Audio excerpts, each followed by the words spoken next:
आज मैं बात करना चाह रहा हूं आप लोगों के बीच में कि जो ही मैं देश के प्रधानमंत्री नरेंद्र मोदी जी से कोई बात सवाल करता हूं, पूछता हूं, तो लोगों के द्वारा बोला जाता है आखिरकार मोदी का विरोध क्यों। मैं स्पष्ट करना चाहूँगा कि मैं मोदी जी का विरोध नहीं करता हूं, तो उनका क्यों विरोध करूं। मैं तो देश से संबंधित आंतरिक मामलों पे, रोजगार पे, किसान पे, महिला सुरक्षा सशक्तिकरण पे, युवाओं के लिए अगर बात करता हूं तो मेरा नैतिक कर्तव्य और अधिकार है कि मैं देश के प्रधानमंत्री से बात करता हूं। अगर देश के प्रधानमंत्री से सवाल नहीं करूंगा, देश के प्रधानमंत्री से मैं प्रश्न नहीं पूछूंगा, तो आखिरकार किससे पूछूंगा। नैतिक कर्तव्य और जिम्मेदारी बनती है हमारे देश के प्रधानमंत्री की कि देश के अंदर रहने वाले हर एक व्यक्ति के बारे में समान भाव रखें, हर राज्यों के बारे में समान भाव रखें।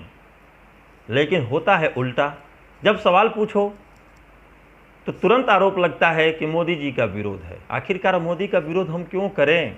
आज वो प्रधानमंत्री हैं, कल नहीं रहेंगे तो वो पावर तो नहीं रहना है, उनसे सवाल मैं नहीं पूछ सकता, क्योंकि मेरा ज़मीर ही नहीं बोलेगा कि मैं उनसे सवाल पूछूं। अब यहाँ पर बात करना चाहूँगा बंगाल की। बंगाल में 2 मई को चुनाव की गिनती के बाद से कुछ हिंसा का माहौल हुआ था और भारतीय जनता पार्टी बार बार वहाँ पर चीखना चिल्लाना शुरू कर दी कि राष्ट्रपति शासन लगाया जाए। आखिरकार यह ध्वंस किस लिए। अगर ममता बनर्जी की सरकार गलत है तो ध्वंस देने की आवश्यकता नहीं है। राष्ट्रहित और प्रदेश के हित में बंगाल की जनता के लिए जो भी संवैधानिक कार्रवाई हो सकती है वो कर देना चाहिए था, लेकिन नहीं किया गया। सब लोग जानते हैं कि अधिसूचना जारी होने के बाद से सरकार के गठन तक की पूरी जिम्मेदारी शासन और प्रशासन और वहाँ के पूरी जिम्मेदारी होती है राज्यपाल और चुनाव आयोग की। लेकिन कल ममता बनर्जी जी ने शपथ लिया, लेकिन पूरा डफली बजना शुरू हो गया कि ममता बनर्जी की सरकार हिंसा करा रही है, ममता बनर्जी हिंसा करा रही है, शासन वहाँ की प्रशासन को छोड़ रही है।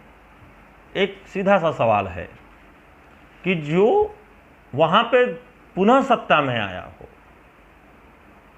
जो कि फुल मेजॉरिटी में हो, पिछली बार से भी ज़्यादा सीट उसके पास आई हो, आखिरकार उसको हिंसा कराने की ज़रूरत क्यों है।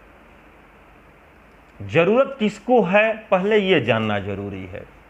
बंगाल का चुनाव भाजपा के प्रचार मंत्री नरेंद्र मोदी जी अपने हाथ में लिए थे, जिनको कि भारतीय जनता पार्टी हर चुनावों में एक जादूगर के रूप में प्रस्तुत करती आई है।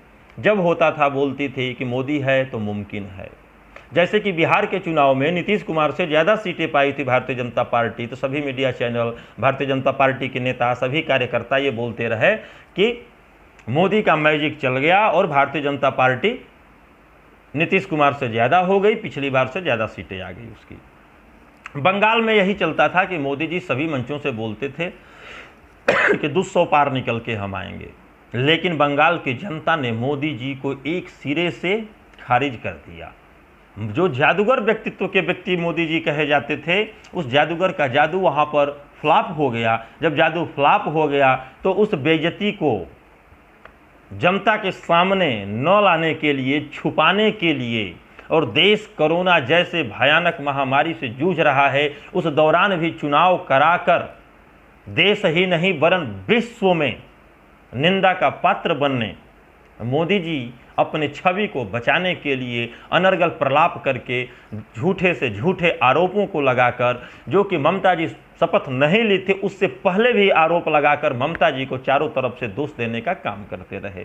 लेकिन बंगाल की जनता के साथ साथ पूरे देश की जनता जान चुकी है कि आप झूठ का सहारा लेकर सच को कब तक दबाएंगे। आप नैतिक जिम्मेदारी बनती है कि इस जिम्मेदारी को लीजिए कि आप गलत हैं, देश के साथ गलत कर रहे हैं, इससे ही आपका पाप का प्रायश्चित हो सकता है, अन्यथा कदापि नहीं होगा। जय हिंद, जय भारत। और आगे सोचना देश की, प्रदेश की जनता के हाथ में। जय हिंद, जय भारत।